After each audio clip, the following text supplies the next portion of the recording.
At this point, I feel like it's just clockwork. At some point, Sony's going to do something, I'm going to complain about it, and it's going to piss off the PlayStation fanboys. So buckle up, Sony ponies. I'm going to bitch about the new rules that are being put in place for HellDivers 2. So if you're ready for that, let's go.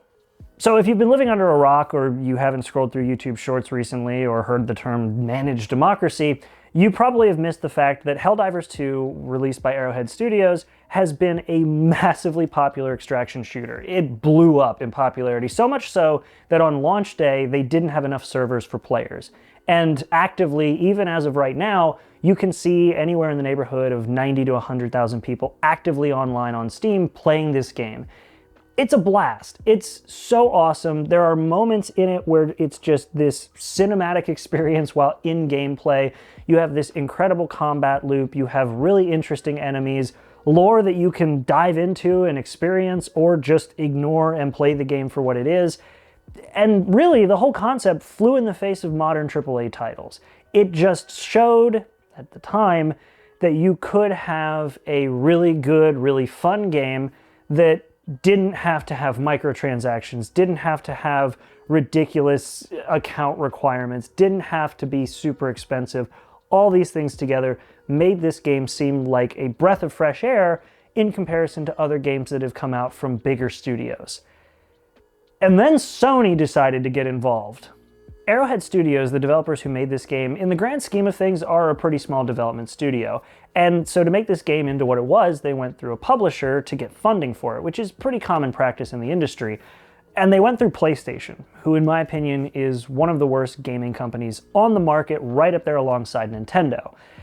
And well, it was only a matter of time until a game like HellDivers that stood out from the crowd, blew up, made a great community, had all of these raving reviews about it. It was only a matter of time until Sony came along with their whole publisher contract and said, hey, can you hold on just 1 second here, please? So between the launch of HellDivers 2, the explosion in popularity, and now, Sony is requiring you as a PC gamer to create a PSN account in order to play the game, starting by the end of May into the start of June.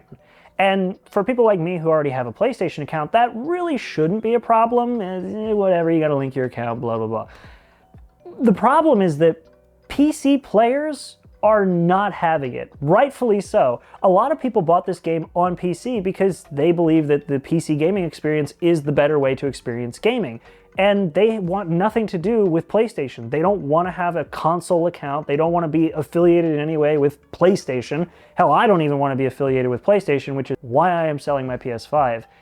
It'll be on eBay at some point. It's got a really cool dark plate, the first gen dark plates before Sony sued dbrand, or threatened to sue dbrand, and it's also got a really cool, what is it called? Damascus steel skin. So yeah, I'm gonna sell that basically once this video is published, or a little after, so fuck you, PlayStation. Anyway, moving on. Yeah, so people who wanted to play this game on PC just wanted to play it on PC. And Sony's reason for wanting or forcing you to play with a PSN account is so that they can manage cross-play better.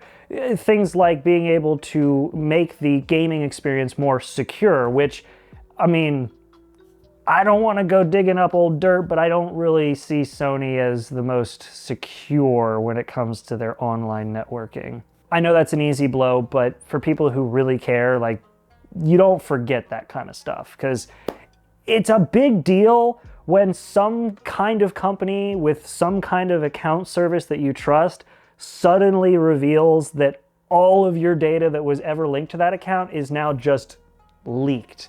I don't forget it. I remember when it happened. I changed a ton of stuff because of that. And now I'm going to be forced to link my PlayStation account back to a completely separate experience up until now. And the reason that they're giving about why it wasn't required at first was because of server restrictions and, not being ready for the massive amount of players on launch day, which, that's fair. You really only had space for, what was it, 30,000 players at the launch of the game, and so you had to wait forever until you could get into a server. So yeah, sure, that could make sense, except for one thing that was brought up when I was watching Mudahar's video on this, and I went on to the Wayback Machine, the Internet Archive, and verified this myself. So let's look at this. So from what I can tell, this was about a week ago on PlayStation's website. You could go into frequently asked questions about the PSN, and it said, do I have to sign into a PSN to play a PlayStation game on PC? And the answer, as of a week ago, was signing into PSN is optional when playing PlayStation games on PC. Now, this was basically a way of them saying, hey, if you buy God of War or Spider-Man, or God help you if you buy Last of Us on the PC, you can just play the game. You don't need a PSN account, you just play the game. But if you look at the exact same section now on PlayStation's website, the new answer to the same question is some PlayStation games may require you sign in and link to an account for PSN. So they're covering their ass. They are absolutely covering their ass now because they realized that they said in their own words on their own website, no, you don't need a PlayStation account to actually play games on a PC. And now they're going back and saying, well, actually, some might require that. Why? Because we decided that when we decided to force people to do it with HellDivers 2, the most popular game to come out of Arrowhead, which isn't saying much, but it's also been one of the most popular extraction shooters to hit the market recently. So we got to monetize that. I mean, make the experience safer for you. Oh, but wait, it gets worse. So to pile on to what I already talked about, if you had a Steam account and a PC that could play HellDivers 2, you could just play the game and join in anywhere. You could be playing with PlayStation people, you could be playing with people playing it on a Steam Deck, an ROG Ally, a PC, doesn't matter. If you could download the game on your Steam account and play it, you could buy it. And as of the time of recording, over 177 regions have now had HellDivers 2 removed from Steam for them. So what happens to the people who played this game? Well, first off, before I answer that, what about the reason that these were removed? Well, the reasons these were removed was because these were regions that can't make PlayStation accounts. So why then, if the intention all along was to force you to link a PlayStation account, why then would you sell them in those regions if the original intention from the very start was to link a PlayStation account?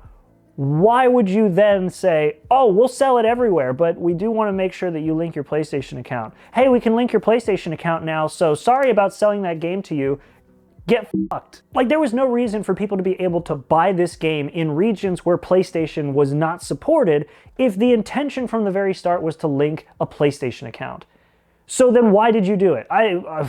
Who fucking knows? But yeah, so now if you got to link your PlayStation account and you've already bought the game and you can't actually link a PlayStation account because your country doesn't have the game available anymore, I have no clue what's going to happen. I assume you're just fucked and you can't play the game at all. So you're going to go ahead and have to get it refunded. But the other problem is that if you've paid money for the game and you've played the game for more than 2 hours, you can't actually refund the game. There's going to have to be something changed about that. 100%. There is no way that Steam is going to let that shit fly. Because if somebody played a game for more than 2 hours, like me, I can't refund the game in protest. I'm just not going to play the game, and I'm going to sell my PlayStation. I keep saying that. But I can't refund the game because I've been playing it for more than 2 hours. But then that raises the question, if I can't refund a game after playing it for more than 2 hours, why can Arrowhead and Sony completely change the requirements of being able to access the game months after I bought it? Why is that a thing? I feel like there's a reason why a lot of companies put their EULA right up front and force people to agree to it at the very beginning. And the reason for that is so they don't get their ass handed to them legally. And I hope that something is going to happen legally with Sony, hopefully not Arrowhead, because I feel like they do really want to make a good game and they just sold their soul to Satan. But like, something, class action has to happen from this, right? Like, it has to, because people bought this game, it blew up in popularity, people loved it, and now all of a sudden the story's changed to, oh, we've always intended for you to be able to link your PlayStation account. That was gonna be a requirement from the start. I mean, hell, they made it into a major's orders. Fuck that. That is ridiculous. There is no reason for this to be happening. But one more thing I want to mention, and this was something that I see going around, and I just want to address it because it's something that people seem to be sort of making light of and kind of completely missing the point of it. So obviously HellDivers 2 has been getting review bombed. Over 200,000 negative reviews on the Steam page. The Steam page and its reviews have just bombed. It's terrible, and rightly so. People are pissed. But I've seen people going, oh, but Xbox requires you to sign in with your Xbox account when you play Halo, or Blizzard requires you to do it when you play Diablo, or Grand Theft Auto requires it, Ubisoft requires it. But there's a difference that these people are missing. I don't agree with having to sign into an account to play a single-player game, period. I don't like the fact I have to do it with Steam. I don't like the fact that I have to do it with Xbox or any company, Nintendo included. And as much as I hate Nintendo, they make good games. It's just some bullshit. Anyway, actually, now that I think of it, you don't have to sign into a Nintendo account to play games you buy with a cartridge. So I guess that's a plus for Nintendo? I don't fucking know. Anyway, the point is that when you are required to sign in to an Xbox account for Halo, or a Blizzard account for Diablo, or an account, a Rockstar account for GTA 5. When you are required to do that, it happens as soon as you load up the game on day one. I bought GTA 5 the day it came out for PC, and I bought Halo Infinite the day it came out on PC, and I was required to log into those associated accounts the day I bought the game. Hell, if you wanted to play online with Halo, you had to do that all the way back in 2004 when you had Xbox Live. You had to do that because you were playing online. And also, just one side note, I saw somebody use Blizzard as an example talking about Battle.net, but Battle.net, when you play games like Diablo, you had to sign in with Battle.net to play online with the original Diablo, if I remember correctly. So Battle.net's been around since the 90s. So no, that's not a new thing. That was there when it launched. So you're wrong.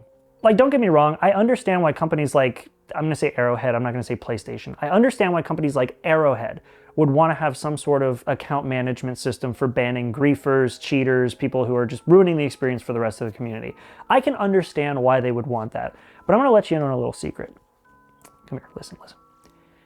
If your anti-cheat works with Steam accounts, there's no need for more accounts. You have an account linked. It's called the Steam account. You can manage those with your anti-cheat because you've been doing it since the game came out.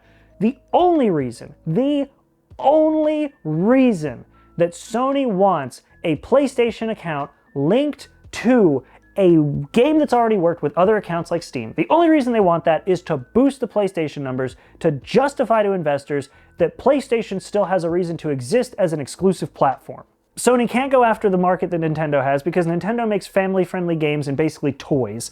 And the only other gaming console that they want to compete with is Xbox. And Microsoft is doing everything they can on the Xbox to make it a generalized platform. Xbox is a platform that works on PC and works on Xbox. The Xbox hardware is a bonus. You're not going out and buying an Xbox anymore to play exclusive games because if you already have a PC, you already have a platform that can play those games. And it's been that way now for a while. So the only reason Sony wants you to link an account to your HellDivers account, I keep saying account so much it's gonna lose all meaning, but the only reason Sony wants you to link a PlayStation account to HellDivers 2 is to boost the PSN activity numbers, to justify to investors that you want to keep your PlayStation, even though you're not playing it on PlayStation. They want to say, oh, look, the PlayStation account is super active everywhere. Everybody's got one because it's so popular, when in reality, you forced people to do it on a game that was popular on its own without your bullshit. At the end of the day, the PlayStation 5 is just a big, glorified plastic gaming PC with a custom SoC that is, in every other way, just an x86 processor that occasionally drips liquid metal down the rest of the motherboard. And if it were running Windows, it would just be a gaming PC. But it's running specific PlayStation software so that Sony can make proprietary software games to run on it and make the justification that, oh, you gotta buy this for our exclusives, when in reality, I feel like, personally, high performance, high quality exclusive games really have no reason to exist on a console anymore. Like, Nintendo doesn't even really need to do it anymore. They will because they're Nintendo. Sony really doesn't have to do it anymore because people have shown that games like Spider-Man or God of War just looks so much better on PC. And the only exception to that was, the horrible port for Last of Us, which I'm still going to make fun of. So in reality, Sony is just trying to justify to everyone that there's a reason why PlayStation still needs to exist. When in reality, if they took the same approach as Xbox, they would probably end up being more popular, but they won't because it's Sony. Look, for me, I'm done supporting PlayStation. Their practices have gotten worse and worse and worse. They've removed, I did a whole video about, they removed things from their own stores and from users' libraries because they lost the licensing and gave their users no money back, and they gave their users no way of actually saving the files that they purchased. It's just gone now. And now they're changing the rules months after somebody has already bought a game. Fuck you, Sony. I'm done dealing with your overly complicated, rule-changing, anti-consumer bullshit. I'm going to spend as much time now as I can spreading managed democracy, and the day that it requires me to link my PlayStation account, I am uninstalling HellDivers 2, and I am never looking back. Unless you get sued or you lose so many players on that day that you have to remove that. You have to remove that requirement. I'm done. I'm done. Keep an eye out on eBay for a Damascus metal-looking wrapped PlayStation 5 with the original dark plates. It's an all-digital edition, so there is that, because I thought digital was going to be the future. But I'm done. If you like this video, go ahead and like it. Maybe subscribe. I'm kind of getting tired of doing rants. I have some more fun stuff going on, but this was just so much bullshit that I was not even going to let it slide. I just had to point it out because, again, digital ownership is bullshit, and sometimes it's the only way you can get stuff, but anyway, thanks for watching. I'm going to go spread some more managed democracy and hope that Sony learns their lesson. But they won't, because they're a bunch of assholes. Later.